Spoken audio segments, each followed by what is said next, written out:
John was a person you would probably not forget. He was very intelligent, very strong-willed. He was just a constant. He was my best friend, and I loved him very much. They found a huge mass in his chest, and so they did heavy chemo. He got through the chemo. The following year, we were planning our wedding, and he was supposed to be going in for another biopsy, and instead he didn't want to focus on that. He wanted to focus on the wedding and being happy. And, we just took too much time to go back to the doctor. I had to look him in the eye and tell him that the chemo wasn't working. And he literally passed away as I was whispering in his ear. I laid my head on his chest and he was gone. I thought I had it together. I thought I had it all figured out. It tore me down. It took everything I had just to get out of bed and open my eyes every morning. I couldn't start my van to go to work, and I picked up my phone, I called Lost and Found, and they made me an appointment. It was the best thing I'd done for myself, believe me, because I was lost. They gave me hope. I walked in as the only gay man in the room, and I was accepted with open arms.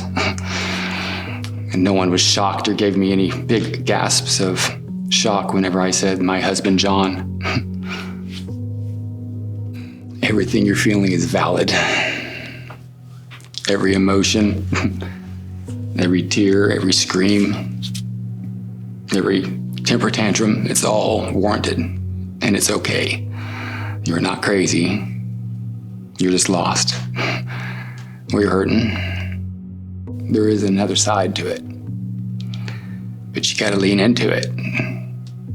You can't avoid it.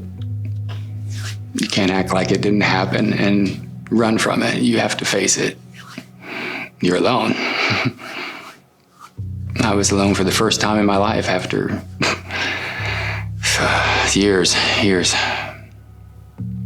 And I still struggle with the silence.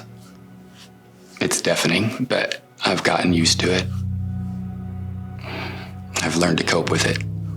I've learned tools from the people I've met at Lost and Found in my group. Each person brought something to the table, and I always walked away with something I could use to get better.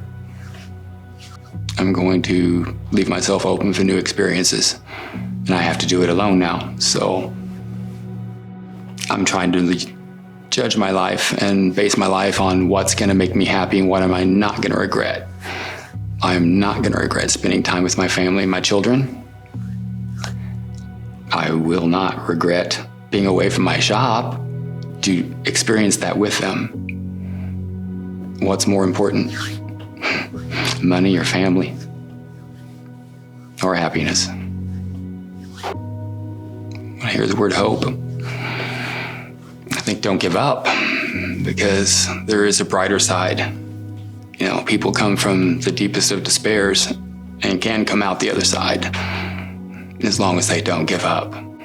I've thought of my family and my children and the others before me that have fought the fight, and they're still here. It can be you too. You can do it. Just hang in and don't give up.